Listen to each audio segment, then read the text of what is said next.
Welcome students. আজকের ভিডিওতে class 12-এর ভারতের ও বিশ্ব ইতিহাসের উপর 2024 সালের ফাইনাল এক্সামিনেশনের কিছু বাছাই প্রশ্ন, ইম্পর্ট্যান্ট প্রশ্ন আমি উল্লেখ করব। ক্লাস 12-এর ইতিহাসের পেপারের নাম হলো ভারতের ও বিশ্ব ইতিহাস, অর্থাৎ ভারতবর্ষের ইতিহাসের উপর, আধুনিক ইতিহাসের উপর প্রশ্ন থাকবে এবং বিশ্ব ইতিহাসের উপরেও প্রশ্ন থাকবে। আমি একটা টেক্সট বইয়ের কথা বলছি, যেটা আমি পড়েছি, দেখেছি। জীবন মুখোপাধ্যায়ের টিভি নাম্বার দেওয়া টেক্সট বই, সহায়িকা নয়। জীবন মুখোপাধ্যায়ের ক্লাস 12-এর ইতিহাস তোমার টেক্সট বই, এর সহায়িকা বই আছে, কিন্তু সহায়িকা বইয়ের কথা বলবো না। আমি প্রশ্ন বলবো এবং এই বইয়ে কত পেজ থেকে কত পেজে তুমি উত্তর পাবে পয়েন্ট আকারে লেখা আছে, সেটা লিখবে। আর যদি তোমাদের নোট থাকে, নোটটা পড়বে। প্রথম ফার্স্ট কোশ্চেন, লোককথা কি? লোককথা কি অথবা লোককথার সংজ্ঞা দাও। এরই সঙ্গে আছে উদাহরণসহ ভারতের ইতিহাসে লোককথার গুরুত্ব আলোচনা করো। পেজ নাম্বার 8 থেকে 10। নেক্সট কোশ্চেন, স্মৃতিকথা কি অথবা স্মৃতিকথা কাকে বলে? এরই সঙ্গে যুক্ত উদাহরণসহ স্মৃতিকথার গুরুত্ব আলোচনা করো। Page number 10-11। নেক্সট কোশ্চেন, মৌখিক ঐতিহ্য কাকে বলে? ওরাল ট্র্যাডিশন কাকে বলে? অথবা মৌখিক ঐতিহ্যের সংজ্ঞা দাও। এর সঙ্গে যুক্ত আছে উদাহরণ সহ মৌখিক ঐতিহ্যের গুরুত্ব আলোচনা করো। পেজ নাম্বার 12-13, 12 এবং 13। নেক্সট কোশ্চেন, ভারতের ইতিহাসে ব্রিটিশ উপনিবেশিক শক্তির প্রভাব কতটা পড়েছে এবং কিভাবে পড়েছে তা আলোচনা করো। পেজ নাম্বার 15 এবং 16।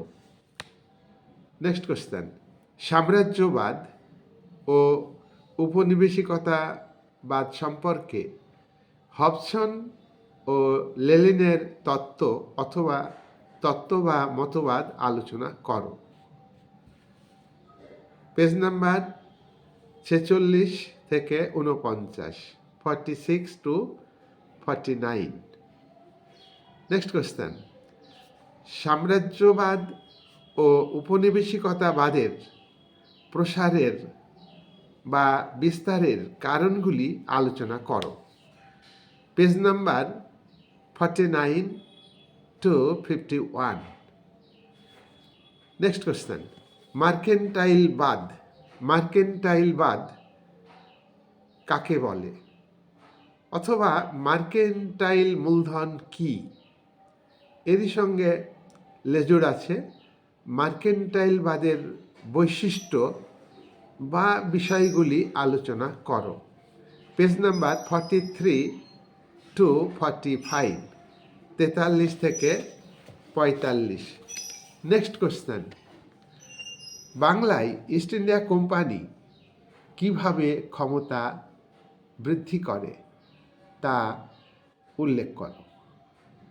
এরই সঙ্গে একটা পার্ট আছে, বাংলায় ইস্ট ইন্ডিয়া কোম্পানির ক্ষমতা বৃদ্ধির ক্ষেত্রে সিরাজদৌল্লার সঙ্গে যে বিরোধ বাধে, এই বিরোধের কারণগুলি উল্লেখ করো। বা সিরাজের সঙ্গে ইস্ট ইন্ডিয়া কোম্পানির বিরোধের কারণগুলি উল্লেখ করো। এখানে 4+4 থাকতে পারে। Page number 59 to 61। দ্বৈত শাসন কি অথবা দ্বৈত শাসন কাকে বলে? দ্বৈত শাসনের ফলাফল সম্পর্কে আলোচনা করো। Page number 65 to 66। এখানে মার্কসের বিভাজন থাকতে পারে, নম্বর বিভাজন 2+6। নেক্সট কোশ্চেন, 1773 সালের চার্টার আইন বা সনদ আইন বা রেগুলেটিং আইন সম্পর্কে আলোচনা করো। Page number 71। নেক্সট কোশ্চেন, চিরস্থায়ী বন্দোবস্ত কি? চিরস্থায়ী বন্দোবস্ত কে প্রবর্তন করেন? চিরস্থায়ী বন্দোবস্তের ফলাফল অথবা সুফল ও কুফল সম্পর্কে আলোচনা করো। Page number 79 to 81। Next question, অবশিল্পায়ন বা দেশীয় শিল্পের ধ্বংস কাকে বলা হয়? অবশিল্পায়নের এর সঙ্গে আছে অবশিল্পায়নের কারণ ও ফলাফল সম্পর্কে আলোচনা করো। Page number 84 to 86। Next question, ভারতের রেলপথ প্রতিষ্ঠা ও বিস্তারের প্রভাব বা ফলাফল সম্পর্কে আলোচনা করো। Page number 88, 89। নেক্সট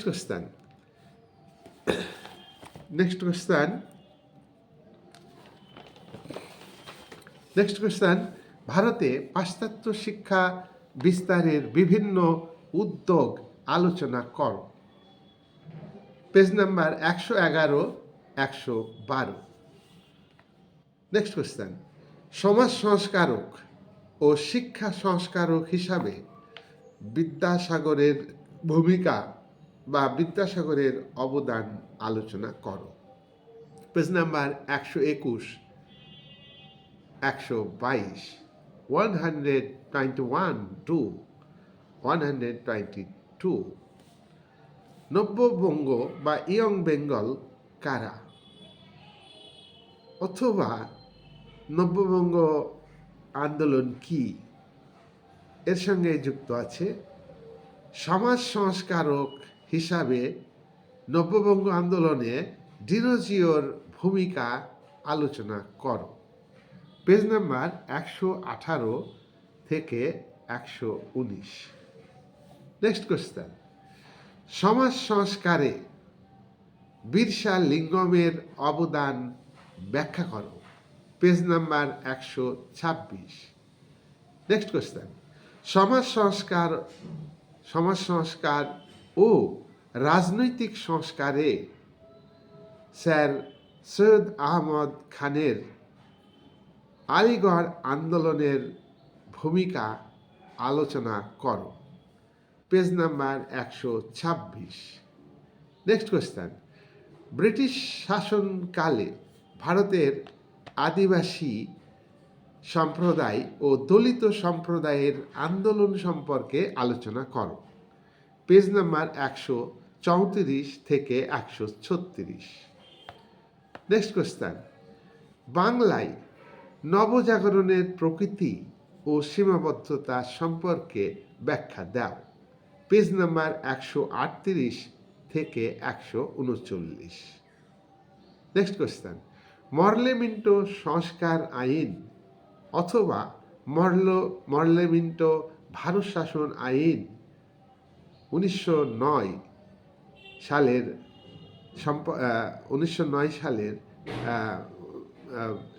আইন সম্পর্কে আলোচনা করো।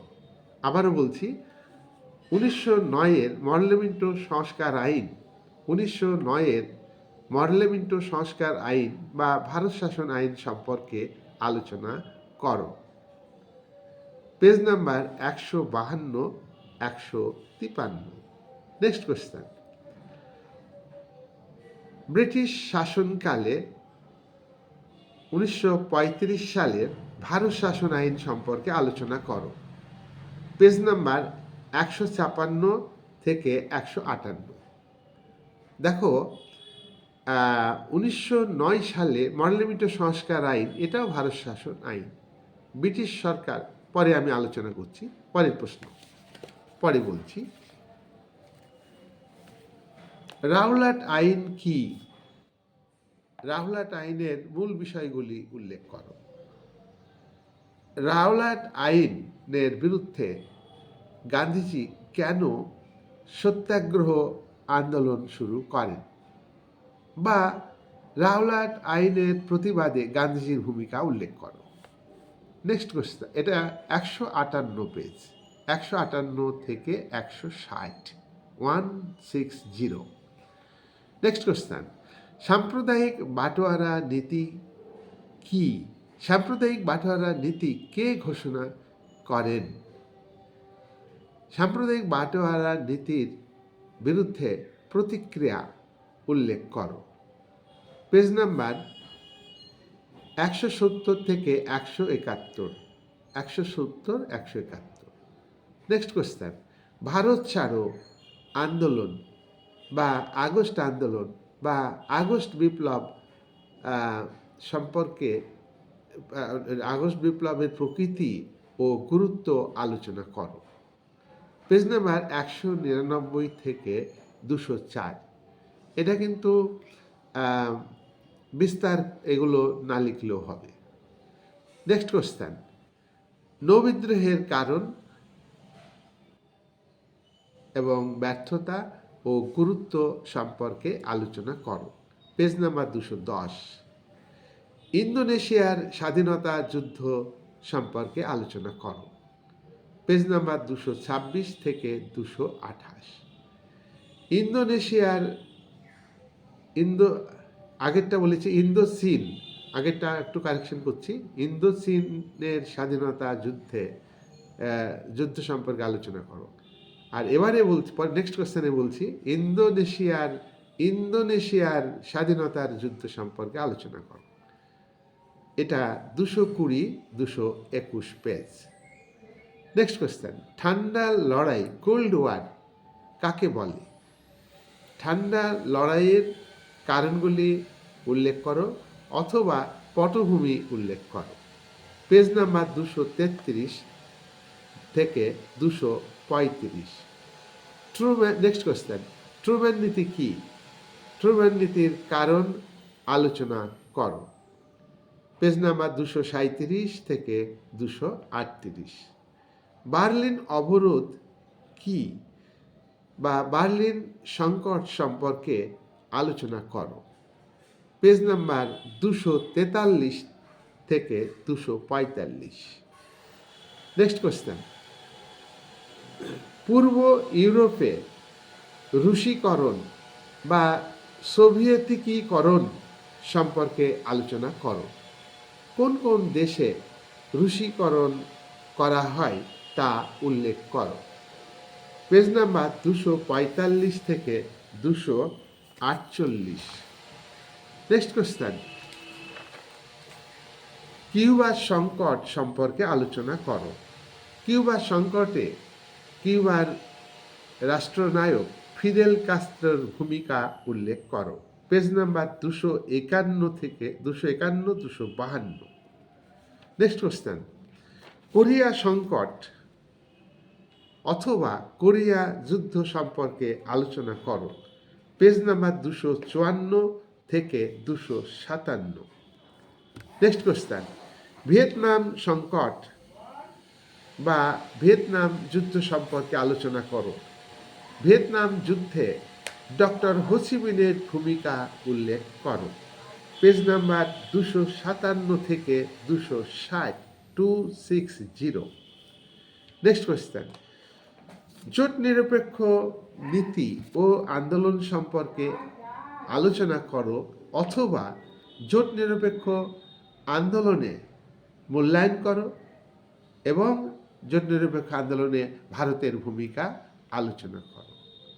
এখানে দুই ধরনের কোশ্চেন আসতে পারে।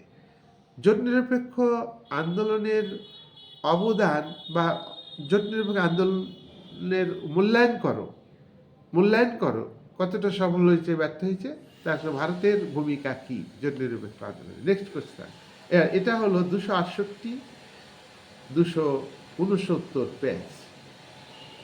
নেক্সট কোশ্চেন, বিশ্ব রাজনীতিতে চীনের স্থান।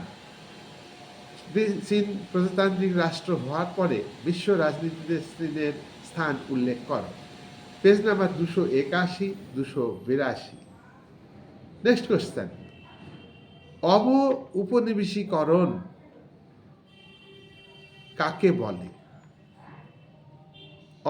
উপনিবেশীকরণের সামাজিক, অর্থনৈতিক ও রাজনৈতিক তাৎপর্য বা গুরুত্ব উল্লেখ করো। এটা তোমার পেজ নাম্বার ঠিক নেই, এটা লাস্ট চ্যাপ্টারে আছে, লাস্ট চ্যাপ্টার 8ম অধ্যায়ে আছে, জীবন মুখোপাধ্যায়ের 8ম অধ্যায়ের প্রথম দিকেই আছে সম্ভবত। এটা পেজ নাম্বারটা একটু খেয়াল নেই, পরে বলে দেব। পরের কোশ্চেন, সার্কের ভূমিকা। দক্ষিণ এশিয়ার যে সার্ক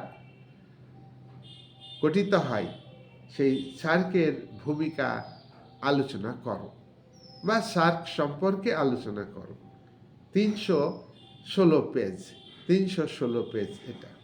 তাহলে আমি আজকে তোমাদের ক্লাস 12-এ যারা আগামীতে 2024-এ তোমার ফাইনাল পরীক্ষায় বসবে তাদের জন্য আমি সিলেক্টিভ কোশ্চেন আমি তোমাদের দিলাম। একদম আশা করি এর মধ্যে থেকে সব বড় প্রশ্ন পেয়ে যাবে। সব বড় প্রশ্ন এর মধ্যে থেকে আসবে না, সেখানে পড়লে তোমরা এর মধ্যে থেকে অনেক শর্ট পাবে। আর আমি চ্যাপ্টার ধরে ইম্পর্ট্যান্ট করে দেবো MCQ SAQ এর কোশ্চেন। আমি আলাদা ভিডিও বানাবো, সেখানে আমি প্রস্তুতি নিয়ে তোমাদের আমি জানাবো। আর এই প্রশ্নগুলো ভালো করে করো। আর তোমাদের আরেকটা কথা আমি বলছি, 2023-এ যেসব বড় প্রশ্নগুলো এসছে সেগুলো এই সাজেশনের মধ্যে নেই, সেগুলো বাদ দিয়েছি। 2023-এর যে বড় প্রশ্নগুলো এসছে ওইখানে বইয়ে রিডিং দেখবে যে ওখান থেকে প্রত্যেক জায়গা থেকে তোমরা শর্ট কোশ্চেন পাবে। এছাড়াও ইতিহাসে এরকম ব্যাপার নেই যে এই বড় প্রশ্ন এই চ্যাপ্টারে আসলো শর্ট কোশ্চেন আসবে না, শর্ট কোশ্চেনের চ্যাপ্টার আলাদা। যেমন রাষ্ট্রবিজ্ঞানের ক্ষেত্রে আমি তোমাদের ভিডিও দিয়েছি, আমি আবার রাষ্ট্রবিজ্ঞানও দেব তোমাদের। দেখবে যে ওখানে আমি বলে দেবো যে এই চ্যাপ্টারে তোমার বড় প্রশ্ন আসবে, এই চ্যাপ্টারে ছোট প্রশ্ন আসবে না। কিন্তু কোনো বছরে দেখা যায় বোর্ডে যিনি প্রশ্নকর্তা তিনি ভুল করছেন। যেমন রাষ্ট্রবিজ্ঞানের 5 নম্বর চ্যাপ্টারে বড় প্রশ্ন আসবে, সেখান থেকে আবার শর্ট কোশ্চেন দিয়ে ফেলছে। এটা নিয়ম বহির্ভূত। এটা ছাত্ররা যদি মামলা করে তাহলে কিন্তু বোর্ডের এগেনস্টে প্রশ্নকর্তা কিন্তু জবাবদিহি করতে বাধ্য। যাই হোক, এইরকম ভুল করাটা ঠিক না। তবে আমরা ভুল হয় এটাকে ধরবো না, এটা সাধারণত ভুল হয় না। যিনি প্রশ্ন করবেন তার কাছে সিলেবাস থাকবে এবং তিনি ইচ্ছা করে আগের প্রশ্নগুলোকে বাদ দেওয়া হয়। এটা তো নিয়মে নেই যে বড় প্রশ্ন রিপিট দেবে না বা সাধারণত আমরা ধারাবাহিকতা দেখি, তাতে রিপিট সাধারণত হয় না। তো যাই হোক, এইভাবে তোমরা করবে। আর বইয়ে শর্ট করে লেখা আছে, পয়েন্ট করে লেখা আছে, প্রত্যেকটা পয়েন্ট আলাদা আলাদা করা আছে, এগুলো আমি বলে দেবো। আর ইতিহাসে যেগুলো MCQ তোমার 4টে আনসার মিললেগা একটা উত্তর হয়, সেটা ম্যাচিংয়ের ক্ষেত্রে সেটা আমি ফর্মুলা আলোচনা করে দেবো এবং কিছু কিছু আমি ইম্পর্ট্যান্ট বলে দেবো। আশা করি তার মধ্যে পাওয়ার আশা থাকবে। এই বলে আজকে আমি ভিডিও আলোচনা করব না। আমি কিছু বিষয়ে আলোচনা ছিল, ভিডিও বড় হয়ে যাচ্ছে। তোমরা ধৈর্য ধরে আমার ভিডিওটা দেখবে, কোশ্চেনগুলো দেখবে। বই আশা করি তোমাদের কাছে বই আছে, টেক্সট বই পড়লে কি হয়, খুব অল্পতে খুব ভালো মনে থাকে। বইয়ের কোন পজিশানে কোন কথাটা আছে, আর খুবই ভালো বই পড়লে আমি মনে করি বইয়ের বাইরে প্রশ্ন হয় না, সিলেবাসের বাইরে প্রশ্ন হয় না, সিলেবাস মধ্যে থেকে প্রশ্ন হয়। অনেক সময় আমরা টেক্সট বই পড়ি না, তখন এ বই সে বই করি। আর আমি আমি যে আমি আজ 37 বছর ধরে পড়াই, আমি কোনো টেস্ট পেপার ফলো করি না। আমি কোনো টেস্ট পেপার ফলো করি না, এই কারণেই ফলো করি না। টেস্ট পেপারে এমন এমন কঠিন কঠিন কোশ্চেন দিবে, তারা সিলেবাসও মেনটেন করেন না। একটা কোশ্চেন তারাও এখান থেকে ওখান থেকে টুকে প্রশ্ন করে দেয়। এটা টেক্সট বই পড়লে আমি যে সাজেস্টিভ কোশ্চেনগুলো দিলাম, এটা তুমিই পারবে, ছাত্রই পারবে, আমি এটা ভরসা রাখি। টেক্সট বই পড়লে আইডিয়া হয়ে যায়, আর কয়েক সালে কোশ্চেন দেখতে হয়। তাহলে টেস্ট পেপারে কঠিন কঠিন জিনিস সলভ করছে এই সময়ের মধ্যে, মানে প্রিপারেশনটা এলোমেলো হয়ে যায়। আর আমি আগে ডিসিশন নিয়েছিলাম না যে ভিডিও বানাবো। আমি অনার্সের ভিডিও বানাই, এমএতে ভিডিও বানাই, আমি আমি নেট ব্যুরোর ভিডিও বানাই, হ্যাঁ, অনেক আপার ক্লাসে। তা আমি ভাবছি যে নিচ ক্লাসে এটা বানাচ্ছি, আমি 9 ইতিহাসটা দেখাচ্ছি তোমাদের। আশা করি এই ভিডিওটা দেখবে, আমার চ্যানেলকে সাবস্ক্রাইব করবে, লাইক করবে, শেয়ার করবে, আমার পাশে থাকবে। এই বলে আমি আজকের ভিডিওর আলোচনা শেষ করছি।